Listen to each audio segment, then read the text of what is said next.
khai vận hành việc bán hàng trên Amazon một cách cụ thể. Như vậy chỉ $1 giảm xuống thôi, tăng cái biên lợi nhuận của mọi người, P&L ấy lên. Nhưng mà nói thế nó mới cụ thể. Doanh số thì to nhưng mà cái lợi nhuận lại không còn được bao nhiêu. Triệu đô. Ôi, phải pha thêm nước chè này.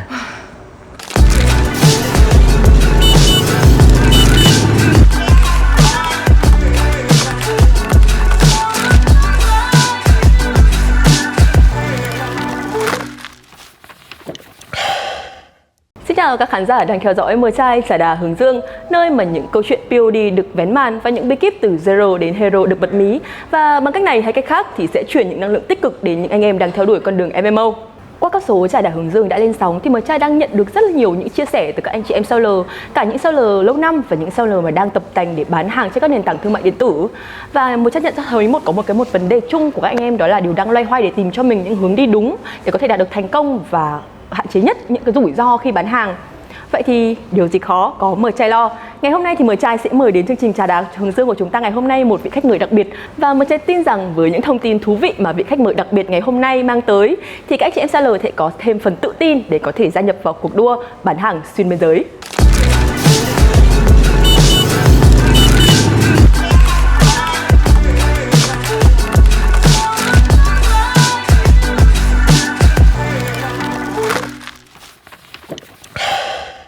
Và xin được chào đón tới với số Mờ Trai Trà Đá Hướng Dương ngày hôm nay vị khách mời rất đặc biệt cùng chúng ta, anh Thịnh Đinh, đại diện đến từ Amazon Global Selling Việt Nam. Vâng, xin chào tất cả các bạn khán giả của Mờ Trai Podcast Trà Đá Hướng Dương và xin chào chị Hương. Mình là Thịnh Đinh, hiện tại đang là quản lý tài khoản cấp cao của Amazon Global Selling tại Việt Nam. Và hôm nay thì Thịnh rất là vui vì đã nhận được lời mời của Mờ Trai để tham gia một trong những chương trình podcast rất là hot hiện nay, đó là Trà Đá Hướng Dương. Và Thịnh ơi, Thịnh có thể giới thiệu thêm về mình một chút để tất cả những khán giả của chúng ta đang theo dõi số podcast Trà Đá Hướng Dương có thể hiểu hơn về Thịnh được không? Vâng, rất sẵn sàng. Thì thật ra là Thịnh cũng mới gia nhập Amazon Global Selling được gần 1 năm. Và trước đó thì Thịnh cũng đã có một thời gian sinh sống và làm việc ở cả Việt Nam lẫn nước ngoài trong một số công ty lớn cũng như là một số công ty startup. Tính đến nay cũng đã được gọi là gần 10 năm kinh nghiệm đi làm rồi. Kinh nghiệm rồi đấy. Và với nhiệm vụ chính là làm thế nào để cho ở các công ty trước ấy, thì nhiệm vụ chính là làm thế nào để cho các người nước ngoài người ta có thể sử dụng và trải nghiệm sản phẩm cũng như là dịch vụ của người Việt. Nhưng mà tại Việt Nam thôi. Tuy nhiên thì đến với cả Amazon Global Selling thì Thịnh lại có sứ mệnh chính là cũng vẫn làm thế nào để cho người nước ngoài sử dụng sản phẩm dịch vụ của người Việt, nhưng mà tại chính cái nước của họ luôn. Trên sàn Amazon đúng không ạ? Đúng rồi, trên sàn Amazon. Và hay là nói cách khác thì là giúp đỡ cho các nhà bán hàng Việt Nam đưa được hàng Việt, thương hiệu Việt, sản phẩm Việt và trí tuệ Việt Nam thành công ở trên Amazon. Wow, một sứ mệnh rất là lớn đúng không ạ? Vậy thì chắc có lẽ là hôm nay thì Thịnh sẽ mang đến cho những khán giả của Mờ Trai rất là nhiều bài học về việc làm thế nào để bán hàng thành công trên Amazon đúng không? Rất là sẵn sàng thôi. Thì thật ra là Amazon Global Selling Việt Nam chính thức thành lập đội ngũ tại Việt Nam là từ năm 2019 và tính đến nay cũng đã được hơn 4 năm, bước sang năm thứ 5 rồi. Và trong quá trình đó thì bọn mình cũng ghi nhận được rất nhiều các cái trường hợp và bài học thành công. Tuy nhiên thì không phải ai cũng có cái gọi là may mắn như vậy. Và kể cả những người thành công thì cũng đã phải trải qua không ít những lần thất bại. Chính vì thế thì trong cái chương trình ngày hôm nay thì Thịnh cũng rất muốn chia sẻ với mọi người gọi là một thứ cao hơn cả thành công, đó là mẹ của thành công đi. Mẹ chúng ta thành còn công gọi là thất bại. Thất bại đúng không? Để mọi người có thể tự rút ra được cho mình những cái bài học cũng như là kinh nghiệm xương máu để có thể tránh được những cái thất bại đó. Và trước khi bắt đầu với số Trà Đá Hướng Dương rất là thú vị này thì xin mời Thịnh hãy cùng ăn kẹo lạc, cắn hướng dương và uống trà, đúng như tên gọi của podcast chúng ta ngày hôm nay đúng không ạ? Xin mời Thịnh.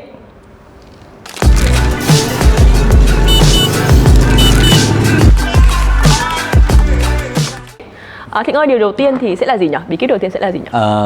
Vâng, đầu tiên ấy thì thật ra sẽ là cái điều vô cùng quan trọng. Đấy là anh em nhà bán hàng mình chưa có một cái kế hoạch và nguồn lực để có thể triển khai vận hành việc bán hàng trên Amazon một cách cụ thể. Thì thật ra nói về triển khai vận hành ấy, thì có lẽ là nó khá là rộng. Thịnh muốn nhấn mạnh ở đây cái chữ là cụ thể. Vậy thì cụ thể nghĩa là như thế nào? Thì rất nhiều anh chị em nhà bán hàng ấy mà Thịnh có dịp làm việc chung cùng thì mọi người mặc dù là đã có những cái hiểu biết nhất định về các bước bán hàng trên Amazon rồi, cũng hiểu là các bán hàng trên Amazon thì mọi người sẽ cần đầu tư cũng như là các cái chi phí của nó như thế nào rồi. Tuy nhiên thì họ lại không cụ thể hóa những cái hiểu biết đó, những cái kế hoạch đó bằng những cái con số. Thì đúng rồi, chính xác. Thì mọi người cũng chỉ áng áng ở trong đầu và có những cái hình dung mà mọi người có lẽ là viết ra nhưng ở dưới dạng một hình thức nào khác thôi. Thì thật ra một trong những cái mà điều mà Thịnh cũng như là team Amazon Global Selling rất hay khuyên mọi người ấy, nó rất là thiết thực và cũng không hề phức tạp hay là khó làm gì cả. Đấy là mọi người hãy lập ra cho mình những cái bảng dự toán chi phí P&L, Profit and Loss cho từng mỗi một cái sản phẩm một. Và từ đó thì mọi người sẽ có những cái target về doanh số cũng như là các cái dự toán về chi phí, để mình cũng như là team của mình có những cái kế hoạch tương ứng để chuẩn bị nguồn lực sao cho phù hợp. Đúng rồi, chị nghĩ là cái đấy vấn đề này rất là quan trọng luôn, bởi vì nhiều khi các anh em Amazon bán hàng Amazon hay là đùa với nhau là nhiều khi bán hàng trên Amazon nhìn thấy số nhảy như thế nhưng có lãi không thì cũng không chính xác, đúng rồi, mình chính xác, kiểm soát được những cái chi phí ở trên đó, để biết là lợi nhuận chính xác của mình là bao nhiêu, mình đang lãi hay đang lỗ, đúng không? Vậy thì Thịnh ơi, những cái con số ở trong cái bảng P&L đấy thì nó có ý nghĩa gì với các anh em seller nhỉ? Nhiều khi anh em hay nói là doanh số thì to đấy, nhưng mà cũng không biết là liệu có lãi hay không. Và nhiều khi là anh em hay là ok, sau khi mình bán hàng xong rồi thì mình mới nhìn ngược lại một cái bảng tính như vậy. Thì như vậy nhiều khi là chúng ta cũng không biết được, một là nếu như chúng ta bán tốt thì chúng ta cũng không biết được cái bí kíp thành công ở trước đấy, cái mấu chốt nó nằm ở đâu để chúng ta có thể scale lên ở những lần sau. Hoặc nếu trường hợp gọi là gọi là không may mắn, chúng ta lại bị là lỗ đi, thì nhiều khi cũng không biết là thất bại ở đâu để lần sau rút kinh nghiệm. Thì đó là anh chị em có thể plan trước được tất cả các cái chi phí này. Và các chi phí này được Amazon liệt kê rất là rõ ràng và minh bạch ngay từ đầu. Chính vì vậy nên là các anh chị em seller có thể có sự chuẩn bị nguồn lực của mình một cách tương ứng. Tất nhiên chúng ta cũng không thể nào mà dự báo hết được tất cả những cái biến số mà thị trường hay là trong cái quá trình kinh doanh nó có thể xảy ra được. Tuy nhiên thì chúng ta sẽ giảm thiểu cái mức gọi là biến số bất ngờ này một cách gọi là tối đa nhất. Vậy thì Thịnh có thể show ra một cái bảng P&L cụ thể một chút để anh em có thể hình dung ra được không? Rất là sẵn sàng. Thì ngay bây giờ thì Thịnh sẽ show cho chị Hương cũng như là các bạn khán thính giả của Merchai Podcast một cái bảng P&L giả lập của một trong những cái sản phẩm mà bán rất là tốt ở trên Amazon, đó là Tumbler. Đúng rồi. Bán rất là chạy trên Amazon đấy. Đặc biệt là vào những mùa cuối năm. Thịnh tin là cũng nhiều anh em đã và đang làm cái cách làm này rồi. Đấy, tuy nhiên thì cũng nhân dịp là cũng sẽ show cho mọi người thấy để làm sao mà mọi người có thể có những cái cách làm nó hiệu quả nhất. Nếu như mà anh em nào mà đang muốn có một cái bảng P&L như thế này, đúng không, nhận được bảng P&L mẫu như thế này và được đội ngũ Amazon Global Selling tư vấn thì có thể liên hệ qua đường link bên dưới ở trong postcard nha.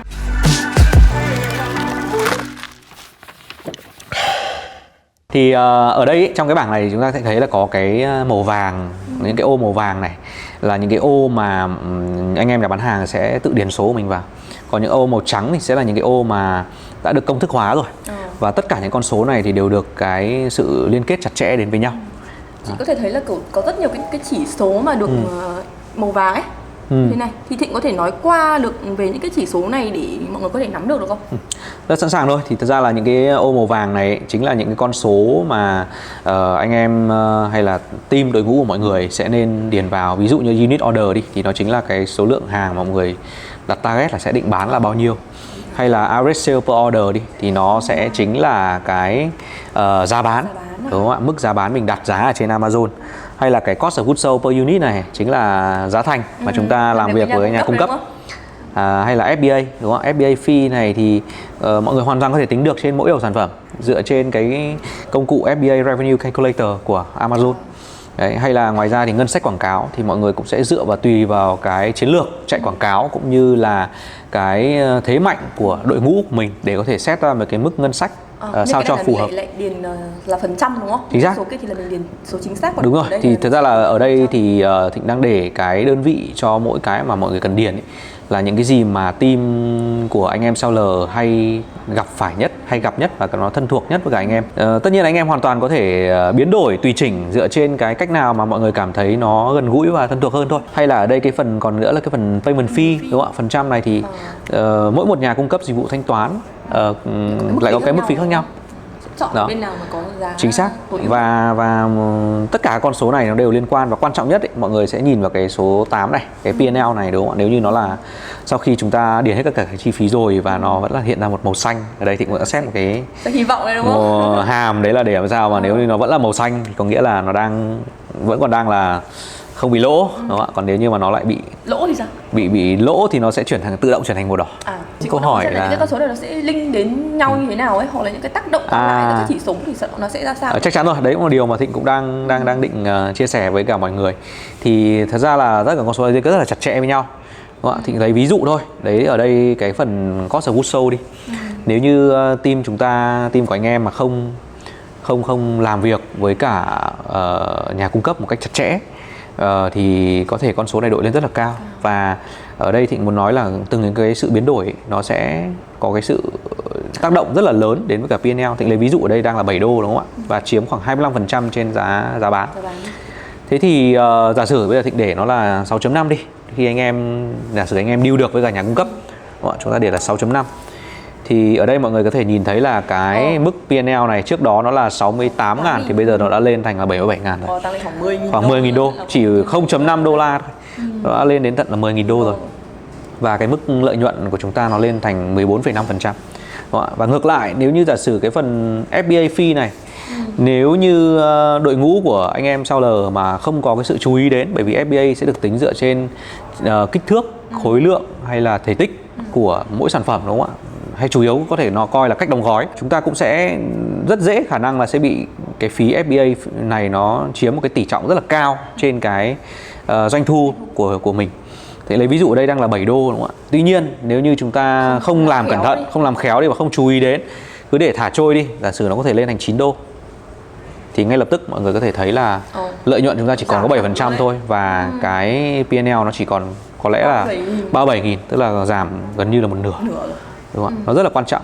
Thì lấy ví dụ như vậy để mọi người có thể thấy đó là cái việc có một cái bảng như này ấy, nó sẽ giúp cho mọi người có những cái kế hoạch cụ thể cho từng team, cho từng bộ phận, cho từng cái nhân sự của mình, để làm sao mà mỗi nhân sự hay là mỗi một cái bộ phận đều có hiểu được là cái việc làm của mình nó sẽ đóng góp đến cái bức tranh chung về P&L của cả cái kế hoạch kinh doanh đó như thế nào. Và mình sẽ cố gắng là tìm cách là tối ưu để hạn chế cái chi phí chính nhất, xác, đúng không? Để cho cái phần lợi nhuận của mình sẽ cao nhất. Chính xác. Và cái này hoàn toàn là mọi người có thể làm trước, chứ không nhất thiết là mọi người cứ để là nó chạy xong hết rồi chúng ta nhìn lại thì có khi là đấy rất dễ rơi vào tình trạng là doanh số thì to nhưng mà cuối cùng là cái lợi nhuận lại không còn được bao nhiêu. Cảm ơn Thịnh đã chia sẻ một cái thông tin rất là thú vị.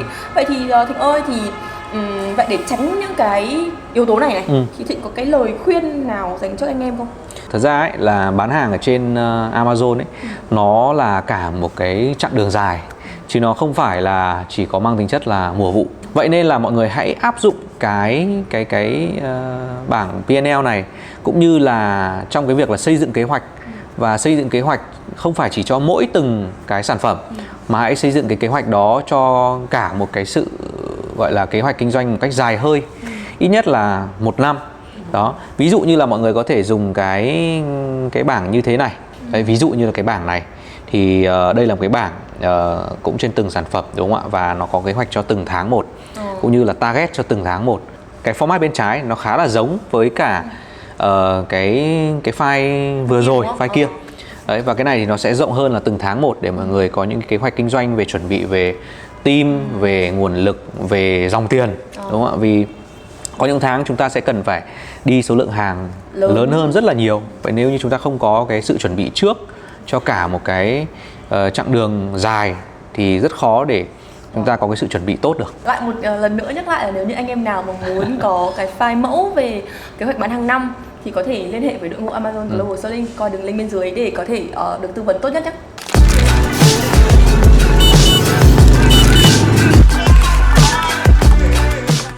Yếu tố số 2 ấy, thì nó chính là việc mà anh em thiếu cái năng lực sản xuất sản phẩm, hoặc là anh em thiếu cái sự năng lực trong việc là làm việc với nhà sản xuất. Thì đây là cái vấn đề vô cùng quan trọng, không chỉ là anh em mà đi outsourcing sản phẩm, mà thậm chí kể cả những cái nhà bán hàng mà sở hữu cả nhà xưởng sản xuất cũng phải gặp phải luôn. Điều này cái khá là lạ nha, bởi vì chị cứ nghĩ là khi mà đã sở hữu được cái xưởng sản xuất thì đồng nghĩa là với việc cái năng lực sản xuất thì họ đã phải rất là tốt rồi chứ nhỉ? Tại vì như chị Hương cũng như là anh em seller cũng biết ấy, thì cái việc quan trọng hơn ấy, đó là việc mà chúng ta có thể lắng nghe được những cái phản hồi của khách hàng để có thể cập nhật các cái xu thế, cái tốc độ để chúng ta thay đổi cái sản phẩm dựa trên những cái yếu tố đó là điều vô cùng quan trọng. Thịnh đã từng có kinh nghiệm làm việc với cả một số nhà bán hàng sở hữu xưởng sản xuất luôn. Tuy nhiên do là họ quá tự tin vào cái sản phẩm cũng như là năng lực sản xuất của mình, mà họ lại quên đi cái việc là lắng nghe khách hàng, dẫn đến việc là họ quá chậm trễ trong việc thay đổi các cái bao bì cũng như là cái thiết kế cũng như là một số cái yếu tố nhỏ công năng của sản phẩm trong cái ngách hàng về home decor, dẫn đến việc là nó không đáp ứng được cái thị hiếu cũng như là nhu cầu của người dân ở bên Mỹ.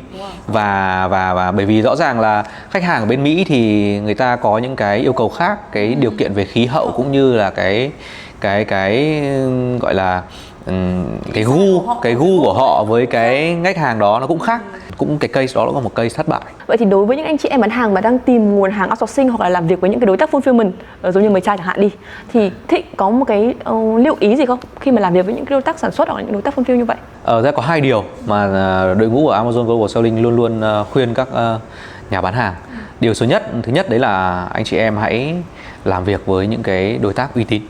Tại vì chỉ khi nào mà mọi người làm việc với những đối tác uy tín thì mọi người mới có thể đảm bảo được những cái yếu tố bất ngờ nó ít sẽ xảy ra. Ví dụ như là những cái về tốc độ giao hàng này, hay là những cái vấn đề liên quan đến phản hồi chất lượng sản phẩm.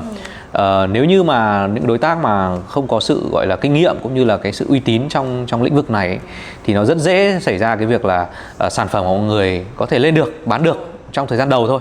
Tuy nhiên thì sau một thời gian thì cái review nó bị ảnh hưởng xấu, dẫn đến việc là sản phẩm sau đó sẽ bị tụt cái ranking ở trên Amazon và dẫn đến việc là cuối cùng là chúng ta không ra được cái doanh số. Đúng rồi, chúng ta đã thấy rất là nhiều những cái trường hợp mà mùa cuối năm vừa rồi thôi, chị cũng đã thấy là ở trên các cộng đồng ấy, anh em cũng kêu rất là nhiều về việc là có một số anh em ấy lên kêu là ôi dồi ôi, cái lô hàng đầu tiên nhận được thì khi mà đối tác sản xuất cho mình rất là đẹp, rất là ok luôn, review thứ 5 sao, nhưng đến khi mà họ scale đổ rất nhiều tiền vào và scale sản phẩm lên bán rất là chạy trên Amazon rồi thì thôi xong, cái lô hàng, những cái lô hàng tiếp theo thì chất lượng nó rất là kém và cái review họ nhận được thì rất là tệ, ảnh hưởng đến tài khoản của anh em rất là nhiều. Chúng ta cũng hiểu là cái gì mà nó chuyên môn hóa ra thì nó sẽ tốt hơn, đúng không? Thì anh em seller, nếu như anh em seller có những cái tập trung nhất định vào cái mảng mà anh em mạnh, ví dụ như là chạy quảng cáo này, hay là tập trung vào cái làm nào để đẩy được sale tốt, thì để mọi người có sự tập trung hoàn toàn vào đó thì mọi người phải rất là yên tâm về cái mặt sản xuất, đúng không ạ? Thì mọi người mới tập trung vào cái mảng kia được, để mà làm sao mà cùng nhau cộng hưởng để tạo ra một cái gian hàng tốt và bán cái sản phẩm tốt và uy tín cho khách hàng của Amazon. Đấy, thì điều thứ hai nữa thì cũng khuyên mọi người hãy làm việc một cách sát sao với cả những cái đối tác fulfillment uy tín thì đương nhiên rồi, nhưng mà hãy phải làm việc một cách nó rất là sát sao, chặt chẽ. Hãy coi cái đối tác về fulfillment ấy nó như là một cái thành viên ở trong cái bộ đội ngũ của mình, trong team của mình, để làm sao mọi người có thể tiếp nhận được những cái ý kiến đến từ hai chiều, hay thậm chí là chính những cái đối tác fulfillment đó ấy, người ta có thể share được cho anh em seller những cái ngách hàng mới mà thậm chí là anh em seller thậm chí còn chưa từng là nghĩ đến. Tại vì những cái đối tác fulfillment mà lớn và uy tín thì họ cũng có những cái kinh nghiệm cũng như là trải nghiệm làm việc với rất nhiều các cái seller cũng như là cái nhà sản xuất khác nhau, thì họ chắc chắn là họ sẽ có những cái insight mà thú vị và bổ ích cho anh em seller. Đúng rồi đấy, vì những cái đơn vị mà sản xuất như vậy thì họ thường sẽ nắm trong tay công nghệ, và với công nghệ thì họ hoàn toàn có thể biến đổi để sản xuất ra những cái sản phẩm mới đáp ứng cái nhu cầu của thị trường. Và nhiều khi anh em cũng không biết là những cái đơn vị sản xuất có thể làm được những cái điều đó luôn. Vì thế đúng như là lời khuyên của Thịnh thì mình nghĩ là các seller nên làm việc chặt chẽ hơn với những cái đơn vị cung cấp của mình, và hãy thường xuyên hỏi họ nhé là đợt này thì đang bán chạy những cái sản phẩm như thế nào, đúng không? Hoặc là có cái gì mới hay ho có thể giới thiệu cho anh, đúng không? Thì sẽ có thêm nhiều những cái thông tin thú vị và giúp ích cho anh em seller trong quá trình bán hàng.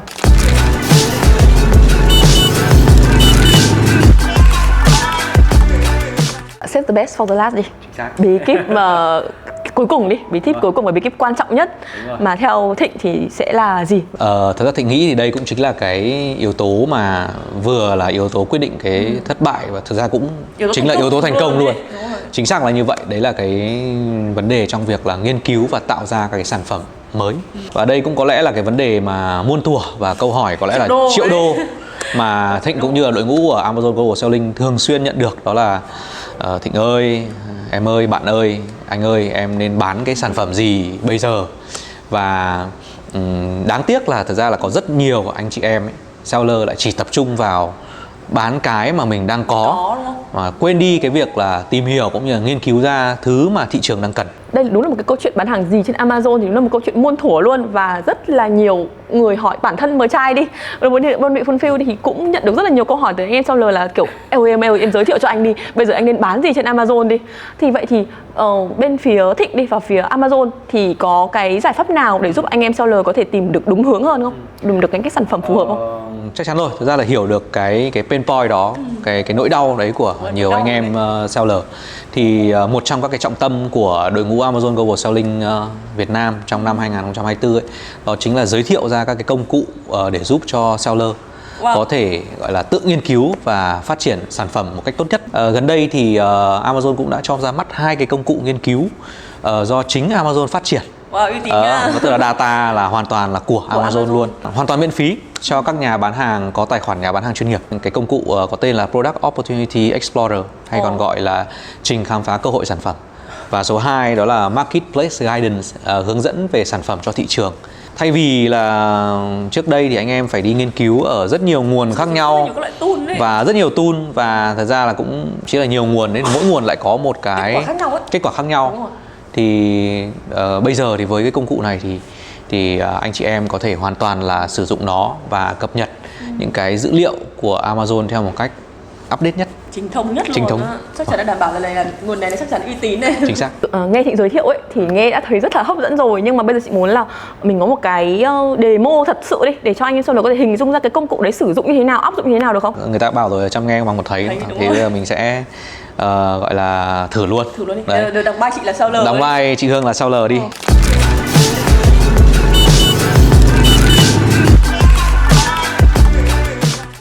Mặc dù là công cụ thôi, nhưng tuy nhiên thì cái ý tưởng về sản phẩm ấy là ý tưởng tổng quan nhất ấy, vẫn phải đến từ, hoặc là anh chị em seller phải có một cái ý tưởng định hướng nhất định về cái sản phẩm mà mình dự định bán, cái ngách mình định bán là gì. Thì không biết là chị Hương đang muốn, nếu là seller thì muốn bán được cái gì? Bây giờ ví dụ như là chị bán đồ hàng quần áo may mặc đi, gọi là sát hơn một chút được không? Vì quần áo nó cũng rất là rộng. Sắp đến hè rồi, bây giờ thử đồ bơi đi. Ok. Đồ bơi đó. Cái này cũng rất là hay. Bởi vì là ok, vậy thì chúng ta sẽ thử với cả cái ngách hàng về đồ bơi nhé. Vì trong đồ bơi thì Thịnh cũng có rất nhiều, cũng vô cùng là nhiều cái biến số và sản phẩm khác nhau. Đầu tiên là Thịnh có thể hướng dẫn chi tiết là mình có thể tìm những cái tool này ở đâu được không? Sẵn sàng thôi. Thì đầu tiên là chúng ta sẽ vào cái giao diện từ Seller Central của nhà bán hàng có tài khoản bán hàng chuyên nghiệp.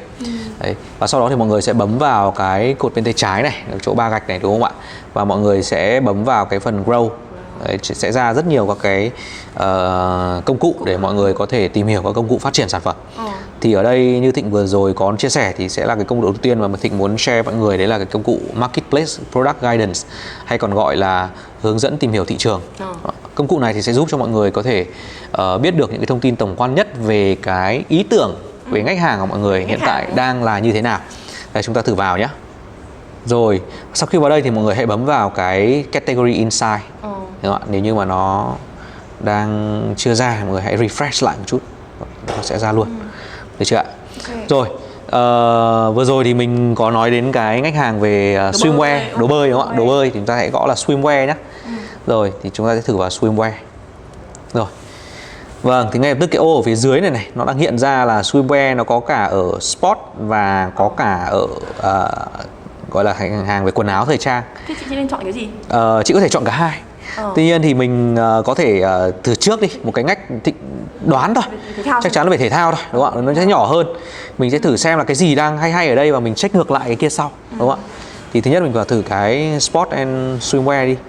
Thì ngay lập tức mọi người có thể thấy ở đây cái bảng ở phía dưới này nó có cái thị trường này, bên tay trái này có thị trường này, category này, đúng không ạ? Mỹ này vẫn đang bán nhiều nhất này. Và cái tiếp theo là cái product type, ở đây có swimwear, chính xác rồi. Vậy thì cái gọi là cái keyword ở đây là gì? Đúng không ạ? Thì rất là hay và cũng bất ngờ, đấy là cái đồ dành cho nam và diving rash guard này lại đang bán rất là tốt. Đúng không ạ? Rất là tốt. Và đây là chỉ số của 12 tháng gần nhất. Chúng ta thử swimwear nhé, thử swimwear của cái thời trang đi xem nó như thế nào. Ok. nó sẽ như thế nào. Và ở đây chúng ta thử bấm vào đây, được chưa ạ? Rồi, vẫn là swimwear. Cái này thì woman đương nhiên rồi, thì chắc có lẽ là chị em thì đương nhiên là sẽ quan tâm về thời trang nhiều hơn, còn anh em thì sẽ quan tâm về thể thao nhiều hơn. Thì chúng ta thử xem là cái top mà anh em đang trong cái thời trang này cũng là cái gì nhá. Thì ở đây Thịnh thấy đây, đồ nam đây rồi. Nó cũng lại một cái nữa liên quan đến rash guard. Thì rash guard có vẻ là một cái keyword hot trong thời gian gần đây đây, đúng không ạ? Thì chúng ta thử bấm vào xem nó ra cái gì nhá. Đấy, thì rash guard chắc là để cho mọi người có thể hiểu rash guard nó là cái gì, thì nó chính là cái bộ đồ bơi mà liền ấy, và dùng để có thể là vừa là bơi và chơi các cái môn thể thao ở dưới nước, lướt sóng này nọ. Rồi, thì chúng ta thử xem nhé, là các cái thông số ở dưới nó sẽ hiện như thế nào. Rồi, ra rất nhiều thông số. Chị Hương có câu hỏi gì về các cái chỉ số này không? Unit sold với cả net sale thì chắc là có rất là obvious rồi, đúng không? Tức là nó sẽ là cái số lượng hàng bán được này và cái gọi là doanh số, đúng không? Ở đây chúng ta có thể check được theo từng tháng luôn nhé. Ví dụ tháng 7, tháng 6, 2023 này, hay là tháng 7, 2023 nó ra đến tận là được 8 triệu rồi, đúng không ạ? Và hoàn toàn mọi người có thể chia ngược lại để check được xem là ok, giá bán trung bình là bao nhiêu, đúng không ạ? Rồi, tiếp theo ở dưới thì nó có thể ra được luôn là cái search performance và cái click count. Tức là người ta search đấy nhưng liệu người ta có bấm vào hay không, để mọi người cũng có thể hiểu được là ok, cái sản phẩm này có thực sự là đang, cái nhu cầu của người ta có thực sự là tốt hay không. Tiếp theo đó là cái keyword mà popular nhất. Cái này có lẽ là cái rất là đáng giá đây, đúng không? Bởi vì nếu mà chị mà bán website thì chị cứ cho rất là đáng giá cho các anh em để có thể chạy quảng cáo trên các cái keyword đó, đúng không ạ? Và tiếp theo đó là cái glance view này, đúng không ạ? Glance view này thì tức là gì nhỉ? Nó sẽ là cái thông số mà liệu khách hàng có thực sự là nhìn được các cái sản phẩm, các cái asin trong cái category này hay không. Tức là nó cũng sẽ có một phần thể hiện được là ok, cái tính mùa vụ của cái sản phẩm này trong năm. Như mọi người có thể thấy thì nó khá là trùng khớp với cả cái sale vừa rồi, đúng không ạ? Cái mùa hè nó đang bảo nó sẽ rất là cao, đúng không ạ? Và cũng không có nghĩa là mùa đông không bán được, đúng không ạ? Và mà nó cũng doanh số và cũng như là các cái con số ở trên cũng rất là tốt. Đấy. Và ở dưới đây thì nó có rất nhiều các cái chỉ số liên quan đến rất là tốt cho cái quá trình vận hành của mọi người. Đúng không ạ? Một chút, chị ở đây chị đang thấy là có cái return ratio thì nó có nghĩa là như thế nào nhỉ? Rất là hay, cái con số này cũng rất là vô cùng quan trọng, đặc biệt là cho các anh chị em bán hàng trong cái ngành hàng thời trang. Thì cái yếu tố gọi là hoàn trả hàng là cái chỉ số mà mọi người cũng phải rất là cẩn thận, đúng không ạ? Bởi vì là Amazon thì cũng có cái chính sách là cho phép người tiêu dùng được phép là hoàn trả hàng trong một khoảng thời gian nhất định, đúng không ạ? Thế thì nếu như mà cái chỉ số này nó đang cao hơn so với cái mức trung bình ấy, cái hàng thời trang ở đây chúng ta nhìn được luôn, nó là 25%. Hiện cả cái mức trung bình luôn, chính xác. Luôn, đúng không? Thì con số này của cái ngách hàng này đang rất là tốt. Nếu mà đang thấp hơn thì tức là đang rất là tốt. Chính xác, đúng rồi. Tại vì thực ra cái việc mà chúng ta hoàn trả hàng thì có nghĩa là đồng nghĩa việc là chúng ta chưa bán được hàng. Đúng không ạ? Sau là chưa bán được hàng. Thì và vẫn các cái chi phí, đúng không ạ? Vậy thì rõ ràng là cái chi phí, cái con số này nó thấp, thì nó sẽ giúp cho nhà bán hàng tự tin hơn để có thể là gia nhập cái ngành hàng này, đúng không ạ? Ngoài ra thì ở dưới nó cũng rất nhiều các cái chỉ số khác nhau. Và ở đây cái bảng feature này có nghĩa là gì ta? Cái bảng này cũng có lẽ là một trong những cái bảng mà Thịnh cũng rất là thích. Đấy là sẽ thể hiện rõ được luôn là vậy thì cái gì, cái gọi là các cái mẫu mã và các cái tính năng của sản phẩm đang hiện tại đang được ưa chuộng và cái lượng bán nó đang như thế nào. Ví dụ như kiểu price kia là tức là kiểu người ta sẽ cái khoảng giá bán chính xác 10-20 đô đang nhiều nhất. Color thì là kiểu blue, black, các màu có lẽ là màu tối màu, đúng không ạ? Anh em con trai đàn ông thì sẽ là màu tối màu hơn. Và cái liệu là ngắn tay hay là dài tay, đúng không ạ? Cũng khá là đang nhiều hơn, nhưng mà nó cũng không quá chênh lệch, đúng không ạ? Đấy. Và các cái pattern, tức là cái họa tiết ở trên đấy thì cũng khá là dễ hiểu thôi. Đấy là cái solid, cái pattern nó gọi là nó đơn giản, nó gọi là phù hợp với cả anh em đàn ông nhiều hơn, đúng không ạ? Đấy. Thì nó sẽ ra được cho mình các cái chỉ số này. Đấy. Rất là hay nữa. Chị hỏi một thêm mấy cái số nữa ở đây nhá. Ví dụ như cái number of new brands thì sao ta? Number of new brand tức là chúng ta có thể thể hiện được, xem được là có bao nhiêu các cái nhà bán hàng mới, các cái thương hiệu mới đang gia nhập cái ngách hàng này trong năm vừa qua, đúng không ạ? Đấy thì nó cũng sẽ thể hiện được cho phần nào cho anh chị em thấy là cái mức độ gọi là độ mở của cái ngách hàng này đối với cả các cái nhà bán hàng mới, hay là mức độ cạnh tranh trong cái ngách hàng này. Thế thì hỏi thật là con số càng cao thì càng tốt hay là càng thấp thì càng tốt? Đối với các chỉ số chắc là để mà đến cái phần đấy thì có lẽ là mình sẽ có một cái bảng gọi là để mình tổng kết đi, đúng không ạ? Mình tổng kết đi xem là các cái con số nó sẽ dễ hiểu như thế nào, đúng không ạ?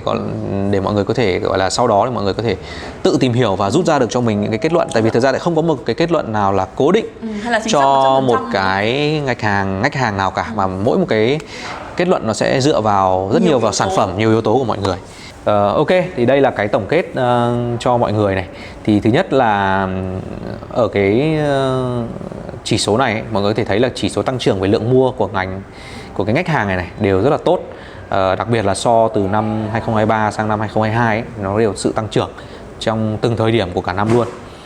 Và thứ hai nữa là trong vòng một năm thì cái số lượng thương hiệu mới, brand mới gia nhập rất là cao và số lượng ASIN mới tạo nhiều. Điều đó thể hiện là gì? Có nghĩa là thị trường đang rất là sôi động. Trả lời câu hỏi của chị Hương, đó là thị trường đang rất sôi động và rất nhiều cơ hội cho các nhà bán hàng cũng như là các cái sản phẩm mới để có thể gia nhập thị trường.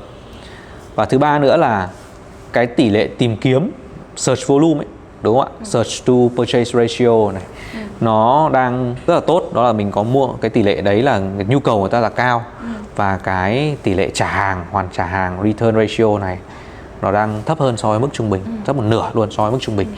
Như vậy là cơ hội rất là tốt để mọi người có thể cân nhắc để gia nhập cái ngành hàng này.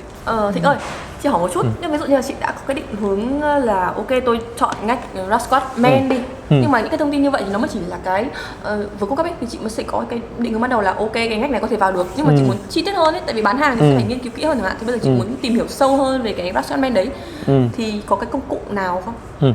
Chắc chắn rồi. Thật ra thì để mà nghiên cứu được và gọi là tăng cái khả năng là chúng ta tìm ra được một cái sản phẩm thành công thì sẽ còn rất nhiều yếu tố khác đến từ cái việc là sản phẩm đó như thế nào. Thì Amazon cũng như vừa rồi nói thì đã giới thiệu cái công cụ số 2, đó là công cụ là Product Opportunity Explorer, công cụ tìm kiếm và trình khám phá sản phẩm đến từ Amazon. Thì bây giờ Thịnh sẽ share với mọi người cái công cụ đó nhé. Chúng ta vẫn ở trong cái giao diện là Seller Central thôi. Và sau đó thì chúng ta bấm vào cái phần Grow, đúng không ạ? Và chúng ta thấy được là ok, vậy thì cái Product Opportunity Explorer đang ở đây. Rồi, thì ngay bây giờ mình sẽ gõ thử nhá là Rascot Men. Mình chỉ cần vậy thôi. Và bây giờ mình sẽ bấm Enter. Xem nó ra cái gì nhá. Nó sẽ ra cái gì. Và đây.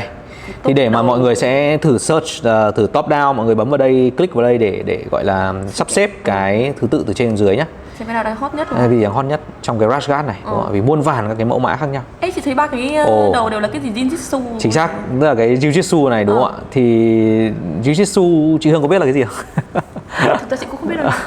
Thực ra thì nó là một môn võ và môn võ cũng khá là mới nổi ở bên Mỹ. Thì bây giờ chúng ta thử bấm vào nhé, xem Jiu-Jitsu nó là cái gì, nó là cái đồ gì. Vì chúng ta vừa hình dung ra là đồ bơi đúng không? Và cuối cùng thực ra là đồ bơi nhưng mà người ta lại mặc cho cái môn võ khác. Đấy, sẽ có rất nhiều thứ mà chúng ta không thể nghĩ đến được, và chỉ khi mà chúng ta tìm hiểu trong cái công cụ tìm kiếm chúng ta mới thấy được thôi. Ta thử bấm vào nhé. Rồi. Vậy thì khi mà chúng ta nhìn thấy cái bấm vào đây ạ, đúng không ạ? Thì có rất nhiều các cái thanh ở đây để có thể thấy và tìm hiểu cái insight về cái ngách này, đúng không ạ? Và ở đây thì chúng ta sẽ bấm thử vào cái insight nhé. Nhiều chỉ số thế. Rất nhiều chỉ số đúng không ạ? Thì ở đây mọi người có thể thấy một cái chỉ số. Mình nên quan tâm đến cái chỉ số gì hả?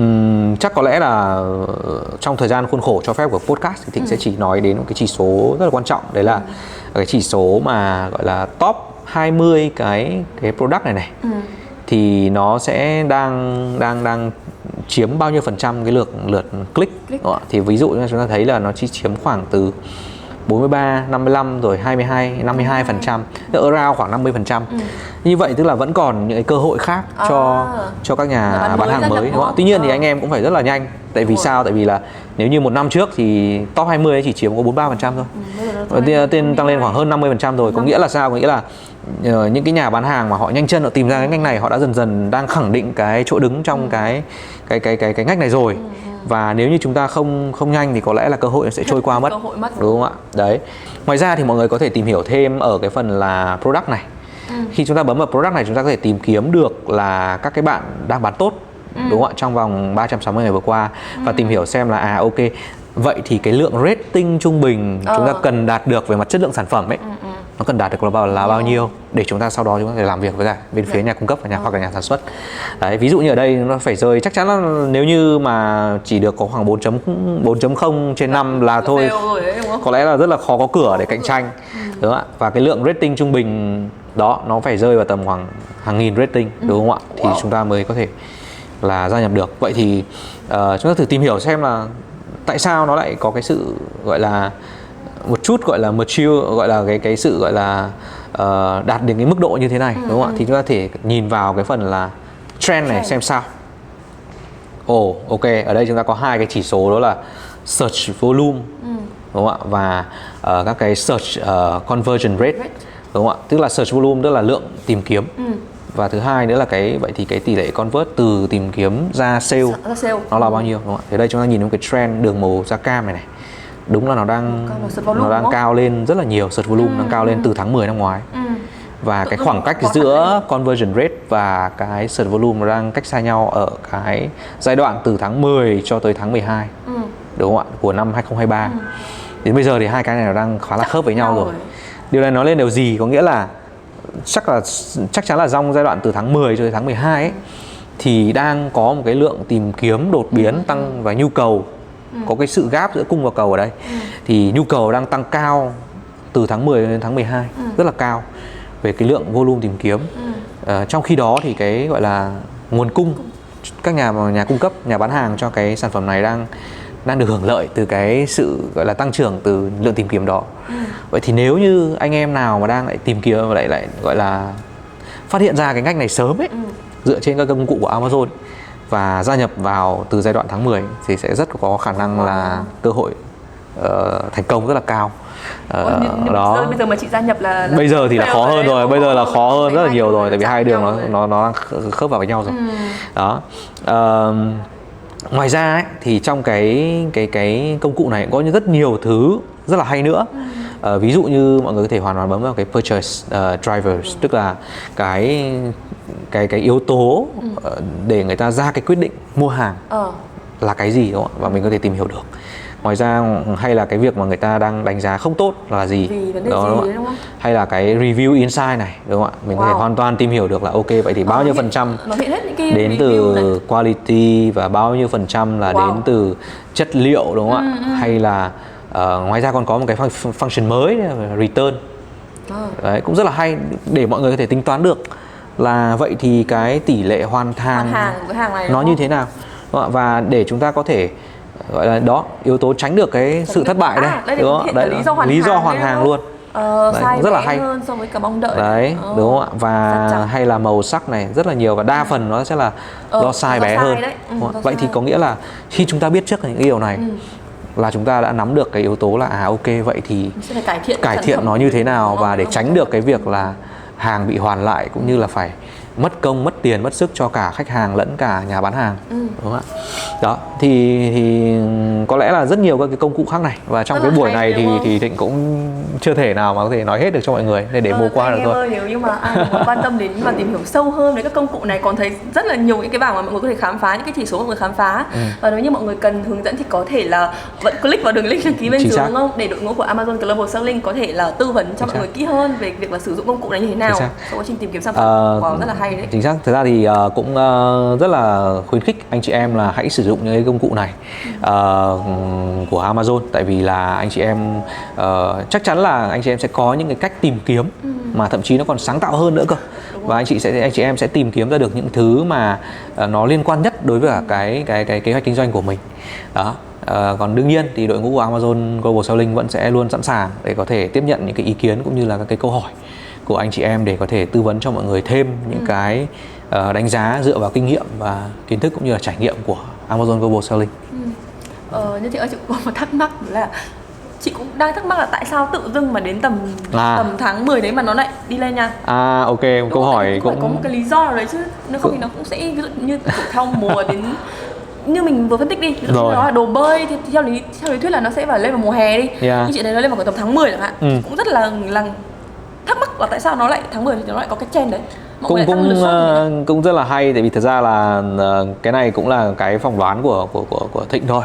Và thì thật ra là Jiu-Jitsu ấy, thật ra cái Thịnh cũng biết đến cái môn Jiu-Jitsu này thông qua cái một cái gọi là post ở trên mạng xã hội.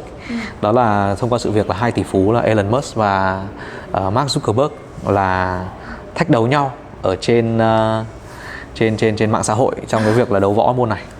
Và Thịnh cũng thử tìm kiếm ngược lại thôi, là ok vậy thì không biết là hai anh ấy liệu có cái tác động gì đến không. Thì cũng khá là trùng hợp thôi, cũng là phỏng đoán đấy nhé. Đấy là mình vừa thấy là tháng 10 thì số nó bắt đầu lên đúng không? Lượng tìm kiếm bắt đầu lên đúng không? Thì hai anh thách đấu nhau vào cái giai đoạn là cuối tháng 6. Thì có lẽ là cái sự phổ biến của cái môn võ này bắt đầu nó được tăng lên và mọi người biết đến nhiều hơn, và mọi người bắt đầu tập. Và khi mà bắt đầu tập thì mọi người bắt đầu có cái nhu cầu đến các cái trang phục cũng như là các cái phụ kiện cho cái bộ môn này. Cũng rất là gọi là random thôi và cũng rất là hay. Vậy thì thật ra là chắc chắn là cũng khuyên anh em là nên cập nhật cái xu thế. Và cùng với đó là kết hợp nó với cả những cái công cụ tìm kiếm và số liệu ở trên Amazon. Thì từ đó là mọi người sẽ có những cái gọi là chắc chắn là sẽ có những cái cơ hội mà mọi người sẽ tìm ra được những cái khách hàng nó thành công và bắt được đúng thời điểm. Cảm ơn Thịnh rất là nhiều. Vâng, sau khi nghe Thịnh chia sẻ về những cái bí kíp để thất bại khi bán hàng trên Amazon và demo những cái công cụ để nghiên cứu phát triển sản phẩm, thì chắc chắn là anh chị em seller cũng đang phân vân về những cái bước tiếp theo sẽ cần như thế nào, đúng không ạ? Và chắc chắn là việc tìm kiếm một cái đơn vị cung cấp sản phẩm chất lượng, uy tín và có thể cung cấp cho anh chị những cái sản phẩm mà nó khác biệt so với đối thủ thì là một cái điều rất là quan trọng. Và MChai thì chắc chắn sẽ là một cái đối tác uy tín mà anh chị em seller hoàn toàn có thể cân nhắc. Bởi vì hiện nay thì MChai đang có những cái chương trình hợp tác riêng với Amazon Global Selling để giúp anh chị em seller có thể phát triển grow mạnh hơn ở trên Amazon. Ví dụ như là chương trình về nghiên cứu phát triển sản phẩm mới. Nếu như anh chị sau khi sử dụng công cụ của Amazon đi và tìm ra một cái ngách sản phẩm mới mà lại chưa thấy trên thị trường có những cái đơn vị cung cấp như vậy, thì anh chị em hoàn toàn có thể liên hệ với MChai và MChai sẽ giúp anh chị nghiên cứu phát triển sản phẩm đó và sản xuất những cái sản phẩm đó cho anh chị để có thể bán hàng trên Amazon. Và mình sẽ là những cái tiên phong đi trong cái ngách hàng đó. Thì anh chị hoàn toàn có thể truy cập vào đường link được gắn phía dưới của podcast để nhận được sự hỗ trợ 1-1 từ phía đội ngũ của Amazon Global Selling. Hoặc nếu không thì anh chị hoàn toàn có thể là liên hệ trực tiếp với đội ngũ support của MChai và chúng tôi sẽ kết nối các anh chị em seller với các đội ngũ của Amazon Global Selling Việt Nam. Và một lần nữa thì xin cảm ơn Thịnh vì đã nhận lời mời của MChai và xuất hiện trong số podcast MChai Trà Đá Hướng Dương ngày hôm nay. Thay mặt cho tất cả anh em xin chúc cho Thịnh nói riêng và team Amazon Global Selling nói chung thì trong năm mới, trong năm 2024 sẽ có thêm nhiều bước tiến mới, sẽ giúp cho nhiều anh em seller của Việt Nam, đúng không, vươn tầm thế giới và ngày càng thành công. Chắc chắn rồi. Trước tiên thì cũng phải cảm ơn MChai, chị Hương và MChai đã mời Thịnh tham gia trong cái podcast tập này để Thịnh cũng có cơ hội chia sẻ những cái gọi là đương nhiên là bí kíp để thất bại thì nó nghe nó sẽ hơi ngược, đúng không ạ? Nhưng mà cũng hy vọng là mọi người thông qua những cái điều đó có thể rút ra cho mình những cái bài học kinh nghiệm để có thể thành công, đúng không ạ? Cũng thay mặt đội ngũ của Amazon Global Selling thì Thịnh cũng xin chúc anh em có một năm 2024 thật là nhiều sức khỏe, cả về thể chất lẫn tinh thần, để mà có thể làm sao để luôn luôn kiên định với cái con đường mà mình đã quyết tâm theo đuổi, bán hàng trên Amazon. Và MChai tin rằng với những thông tin thú vị mà vị khách mời đặc biệt ngày hôm nay mang tới thì các anh chị em seller sẽ có thêm phần tự tin để có thể gia nhập vào cuộc đua bán hàng xuyên biên giới. Xin chào và hẹn gặp lại quý vị và các bạn trong những số tiếp theo.